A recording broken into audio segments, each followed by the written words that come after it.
Arena Alterosa. Oferecimento Powerline Internet, também com TV por assinatura, 2102.000. IGB Máquinas, 27 anos de qualidade e confiança em máquinas e equipamentos. Olá pessoal, muito bom dia! Começa agora mais o Arena Alterosa, são 11 horas e 1 minuto.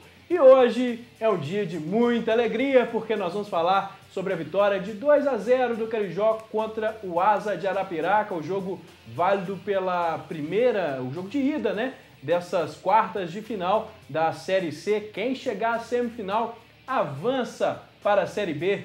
E para conversar aqui comigo hoje, estão no estúdio Fernando Júnior, o nosso botafoguense predileto, e o Samuel Souza, ele que é diretor de incentivo ao esporte de rendimento de Minas Gerais. Você tá bom, Samuel? Prazer. Beleza, bom te receber aqui. Fernando. Bom dia, Lucas. Bom dia, Samuel. Tá agora é o seguinte, essa é a credencial atual do Samuel, mas vamos falar. Ele é ex-atleta do Tupi, ex-atleta do Sampaio Correia, ex-atleta de mais aonde? Ferroviário. Do Ferroviário. Americano. Foi preparador físico do Tupi, do Esporte, do Boca Juniors da Argentina. O cara tá mais do que credenciado para falar de futebol com a gente, né, Fernando? Oh, com certeza. E por conhecer a rotina, né, desses clubes, ainda melhor para poder falar dessa chance de acesso do Tupi, que está bem perto, né? Pessoal, agora só antes da gente começar o nosso bate-papo de futebol, vou mostrar aqui para vocês nossos mascotes do Teleton. Lembrando, o Teleton que vai acontecer no final do mês. Pessoal, vamos ajudar o pessoal da ACD. E olha só, você que está em casa, gostou? Gostou desses bonequinhos? Bonitinho, né? A Eliana e o Daniel vão explicar como é que faz para ganhar esses bonecos. Este ano a ACD completou 65 anos. Nesse tempo, milhares de crianças foram atendidas. E ainda podemos fazer muito mais. Ligando para 0800 775 2015 ou acessando o site e doando R$90, você ganha o Tonzinho ou a Nina. Doando R$160, você leva os dois. E agora tem uma novidade, Eliana. Os bonecos falam. Com a minha botinha, também posso correr e pular. Vamos nessa? Que bonitinha. Fazer o bem é bom. Dias 23 e 24 de outubro, Teleton 2015. Só mais uma coisa agora, mostrar essa camisa bonita que eu tô aqui, ó. Agradecer o pessoal lá da Carijó Shop, que mandou para mim, a loja oficial do Tupi, o pessoal da República Propaganda. Muito obrigado, muito bacana o presente. Tá aí, tá disponível pro pessoal de casa, quem quiser ir lá na Carijó Shop. Agora vamos começar a falar de futebol, né? Vamos lá, foi 2-0 essa partida. Foi um jogo com polêmicas de arbitragem, mas vamos lá, vamos ver como foi, depois a gente começa o nosso bate-papo. Jogando em casa, o Tupi começou partindo para o ataque. A torcida estava junto com o time. Mas apenas 3.851 torcedores compareceram no primeiro confronto decisivo pela vaga na Série B do Brasileiro. Aos 18 minutos veio o primeiro gol. Marco Goiano cobrou falta e o zagueiro Sidmar marcou de cabeça.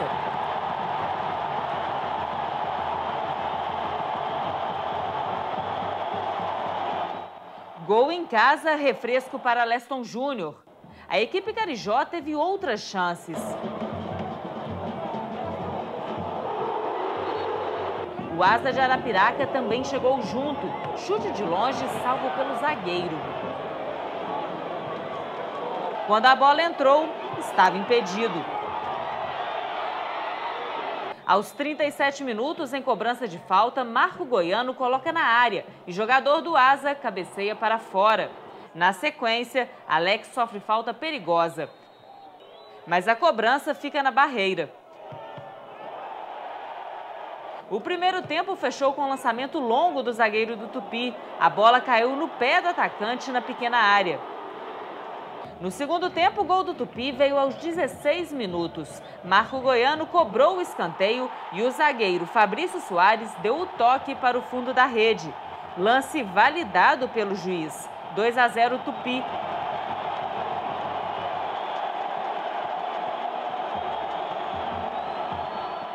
A equipe de Arapiraca tentou diminuir. Em cobrança de falta aos 34 minutos, vários jogadores caíram na área, inclusive o goleiro do Carijó. A bola entrou, mas juiz marcou falta de ataque do Asa. Mais um gol anulado. Os jogadores alagoanos não se conformaram com a marcação.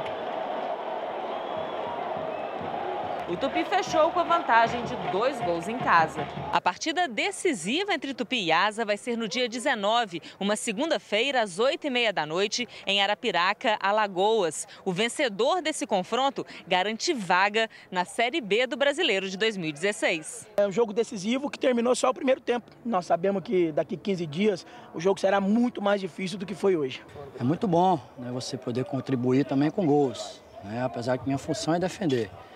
Mas o importante é que a gente fez um belo jogo, né? Um jogo difícil, como foi, né? Fizemos um bom resultado. Agora ser inteligente, continuar o trabalho como a gente está fazendo, né? Bem na humildade, para que a gente possa conseguir esse sonhado acesso. Beleza? Tá aí. Samuel, 2-0 é uma vantagem muito boa, né? Se o Tupi chegar lá, conseguir fazer esse um golzinho, o acesso já dá para sentir o gostinho, né? Exatamente. Eu acredito que um gol, praticamente a classificação do Tupi está efetivada. É importante a gente ressaltar que quando se joga na casa do adversário, tem alguns fatores como a torcida, né, que é um fator muito importante. Essa pressão que essa torcida exerce sobre a arbitragem também é algo que a gente tem que estar atento nessa partida. Principalmente depois de erros, que a gente vai mostrar esse segundo gol mal anulado do Asa. Exatamente, desse acontecimento aqui na partida de ida. Outros 2 fatores importantíssimos também é a questão da dimensão do gramado e o tipo de gramado, que ao meu ver lá por ser um pouco menor, talvez venha até a favorecer o Tupi, devido a esse esquema que favorece muito ao sistema defensivo do Tupi. E por último, essa logística de viagem, que eu acredito que o Tupi já está se adaptado, né? A CBF até auxilia em algumas partes. Então, acredito que o Tupi tem grandes chances, até mesmo não fazendo um gol nesse sistema mais defensivo dessa classificação. Fernando, agora vamos entrar num ponto que o Samuel tocou, de pressão da torcida. Beleza, o Tupi foi lá, conseguiu fazer um 2-0, mas a torcida não compareceu. Será que reflexo das 3 derrotas consecutivas, desconfiança por causa das últimas eliminações? Pode ser o que explica, né? Se a gente pegar o outro jogo da quarta de final, né? Por exemplo, Confiança e Londrina, 20 mil pessoas no estádio, né? Olha a proporção, né? E o Tupi jogando em casa com só 3 mil torcedores.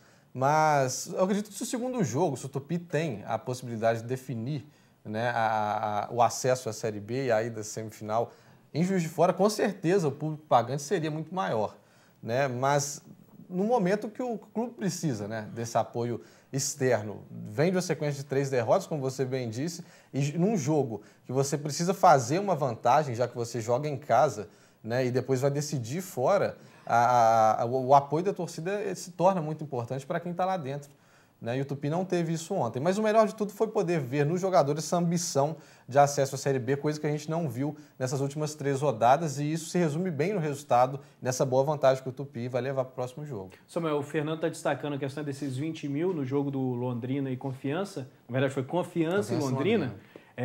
Os times do Norte, Nordeste, como um todo, a torcida abraça, né? A torcida realmente comparece, o público vai ser grande nessa volta mesmo do Tupi, como nas outras voltas, né, dos jogos. Fortaleza vai ter um público muito grande lá também. O pessoal daqui do Sudeste tinha que abraçar mais, né, os times nesses campeonatos que, mesmo quando é de Série A, não tem tanto público assim. E nesses campeonatos de divisões inferiores, o pessoal tem que estar junto, né? Exatamente. Eu acredito que é um problema até mesmo cultural, né, do município. Desde quando eu joguei no Tupi no profissional em 2004, isso já acontecia. Como preparador físico da equipe profissional do esporte também, o público é um pouco limitado.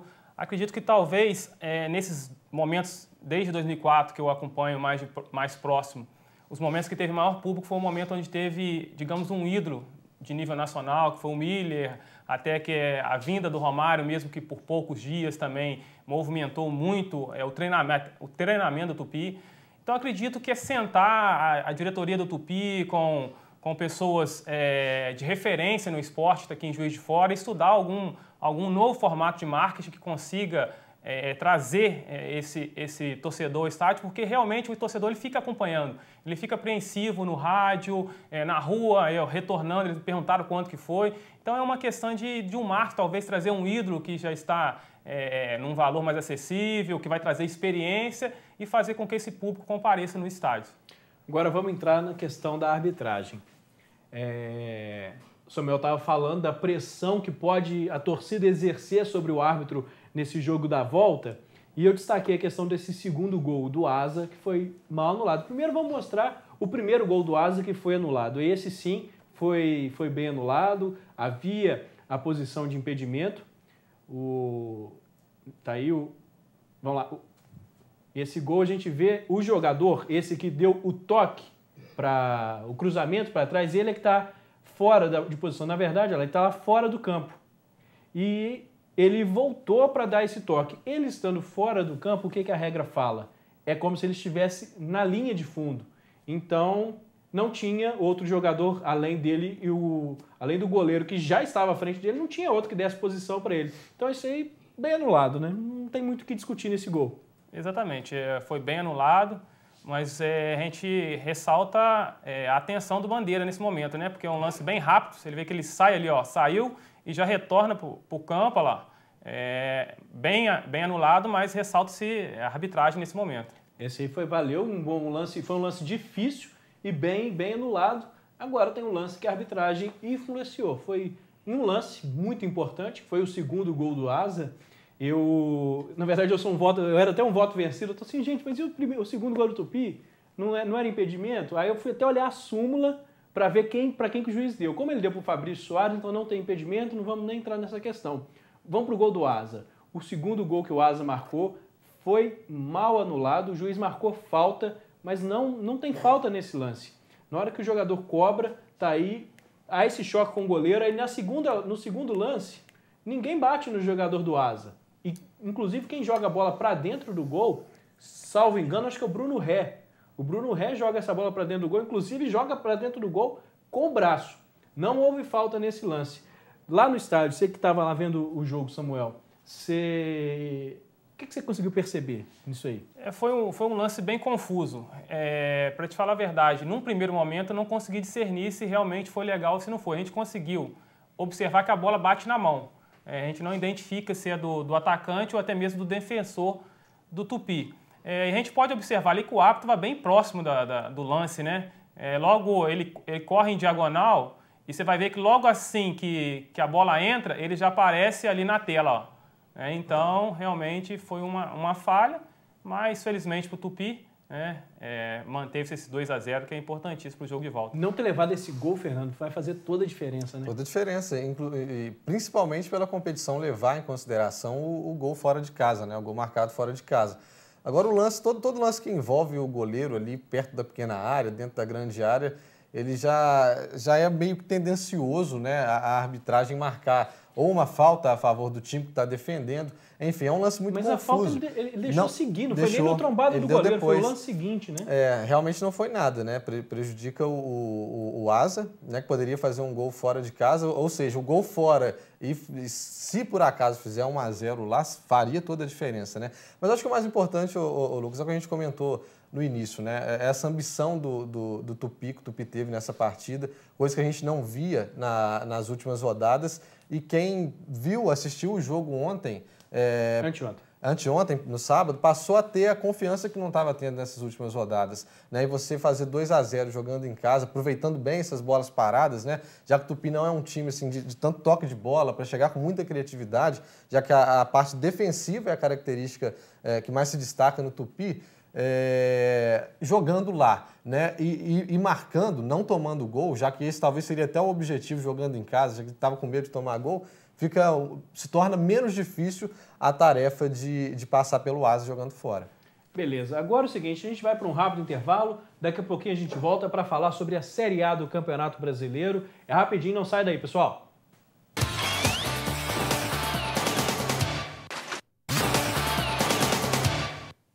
Estamos de volta com a Arena Alterosa agora para falar sobre a Série A do Campeonato Brasileiro. Vamos começar falando do Vasco. O Vasco conseguiu pontuar Mais uma vez, o time tá aí, segue firme nessa luta contra o rebaixamento. Empatou contra o Avaí, vamos ver como foi. Em Santa Catarina, Nenê bateu pênalti e fez. Vasco 1, Avaí 0. André Lima deixou tudo igual. 1-1. O empate mantém o Vasco na vice-lanterna. Tá aí esse empate do Vasco, continua na vice-lanterna, mas está pontuando, né, Fernando? Está pontuando, é impressionante que na metade do segundo turno ele dobrou o número de pontos que fez no primeiro turno inteiro. Isso, o pessoal segue confiando, né? O empate fora de casa é muito importante, né? Inclusive o Avaí desperdiçou uma cobrança de pênalti, né? E o Vasco saiu na frente, por isso que... E é um adversário direto? Direto. O Atlético venceu o Curitiba, que também está ali próximo à zona da degola já, né? E agora, claro que a chance do Vasco hoje, né? A gente fala de número, os matemáticos colocam 85% de chance do Vasco sofrer essa queda para a segunda divisão. Mas, lógico, levando em conta as outras partidas, né? Os outros concorrentes diretos da zona de rebaixamento. E ontem, por exemplo, a gente teve alguns confrontos, né? O Figueirense com o Goiás, né? A Chapecoense, que surpreendeu bem, né? Aplicou uma goleada para cima do Palmeiras, que ninguém esperava. Ou seja, o Vasco hoje está só a 2 pontos, né, do primeiro colocado fora da zona de rebaixamento.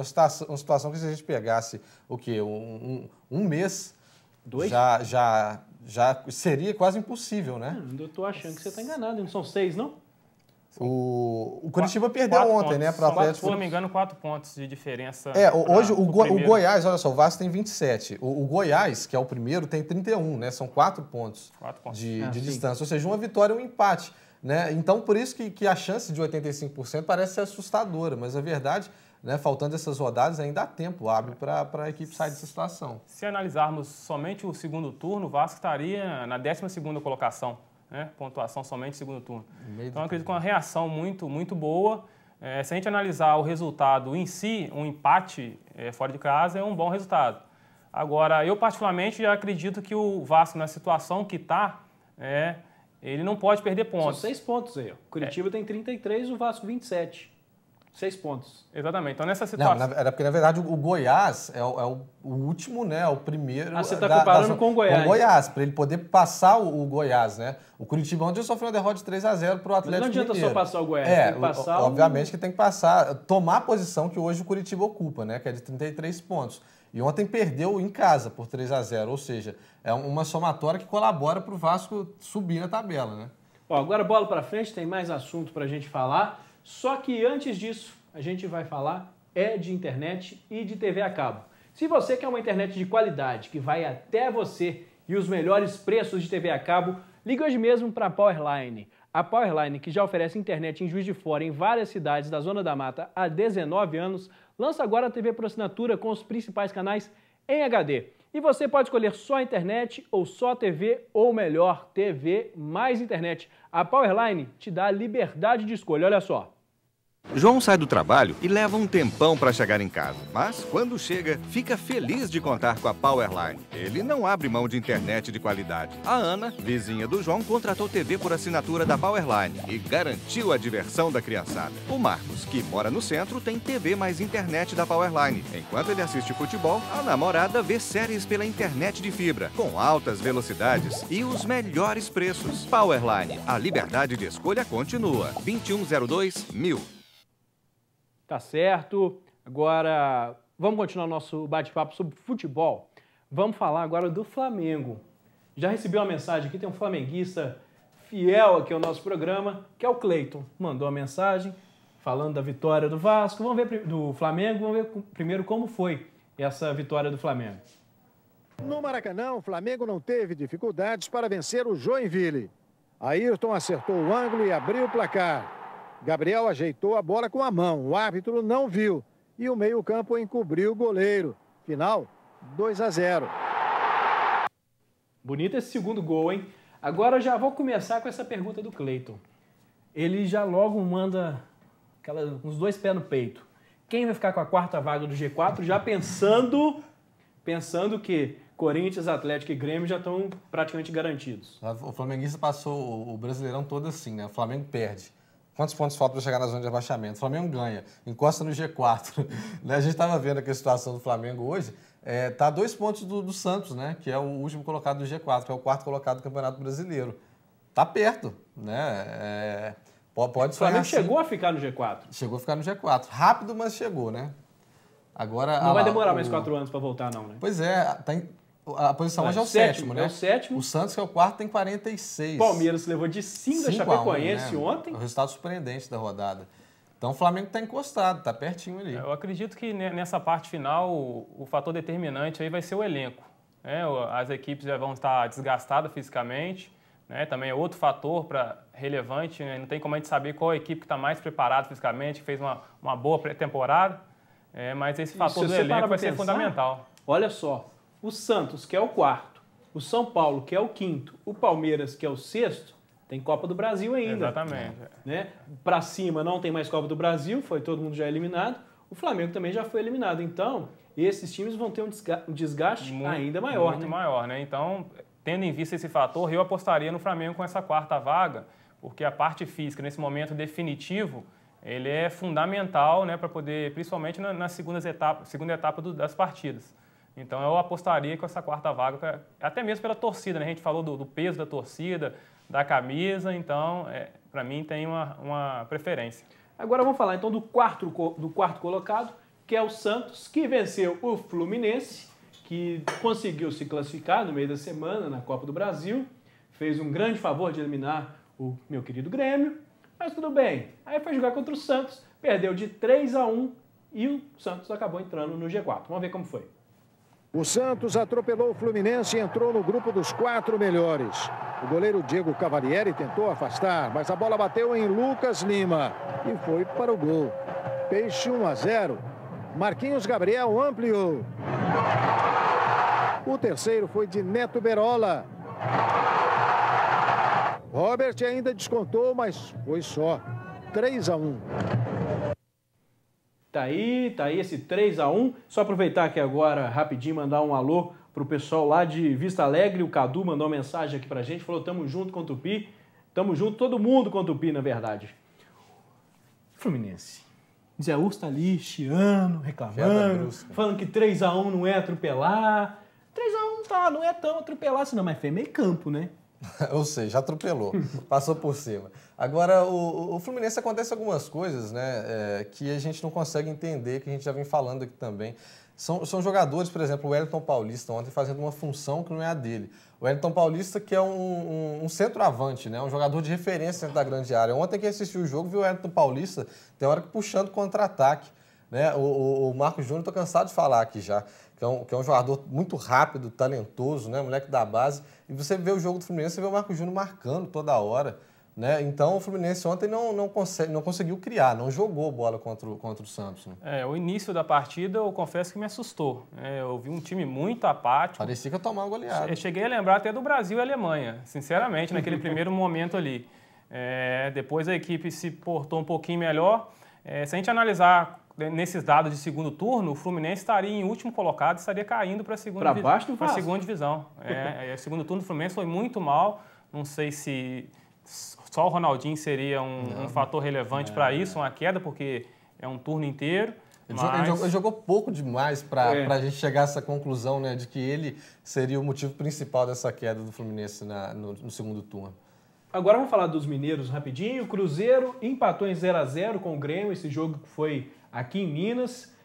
O Cruzeiro segue ali na parte mais baixa da tabela. Não sei se vai preocupar tanto com o rebaixamento, mas está lá na parte de baixo. O Atlético conseguiu diminuir um pouquinho a distância para o Corinthians. O Corinthians empatou com a Ponte Preta e o Atlético venceu. Com isso, caiu 2 pontinhos nessa diferença. Vamos ver como foi a vitória do Atlético. O Atlético Mineiro diminuiu a diferença para o Corinthians ao vencer o Coritiba fora de casa. Leandro Silva fez contra. Galo 1-0. Giovanni Augusto marcou o segundo. E o argentino Lucas Prato fechou a conta. 3-0. Tá aí o Atlético vencendo fora de casa, diminuindo essa distância para o Corinthians. Dá para chegar no Corinthians? Eu acredito pelo peso da torcida, eu que estou ali em Belo Horizonte, vejo a torcida realmente é bem fanática, bem participante. Acredito que até mais que a do Rio de Janeiro, foi até assustei no primeiro momento, então acho que esse peso favorece a equipe do Atlético. Você acha que chega, Fernando? Chega, principalmente se o Prato continuar jogando a bola que jogou ontem, né? 3-0, 2 assistências e 1 gol. E o pessoal ainda criticando. Ele ficou 5 jogos sem fazer gol, né? Eu, particularmente, eu acredito que o Atlético chegue. Eu torço para que o Atlético chegue, porque eu acho que o Grêmio não chega. E eu não quero ver o Corinthians campeão. E o Corinthians brasileiro. Empatou ontem, né? Com a Ponte Preta. Já chegou. Foi um 2-2. Diminuiu essa marca. Pessoal, acabou nosso tempo. Infelizmente, voa. Samuel, agradeço a sua presença aqui, muito obrigado. Obrigado. Fernando, obrigado pela participação mais uma vez. Valeu. Pessoal, a gente fica por aqui, estaremos de volta na próxima quinta-feira. Você acompanha agora o Alterosa em Alerta com o Valmir Rodrigues. Até mais, tchau. Arena Alterosa. Oferecimento Powerline Internet, também com TV por assinatura 2102.000. IGB Máquinas, 27 anos de qualidade e confiança em máquinas e equipamentos.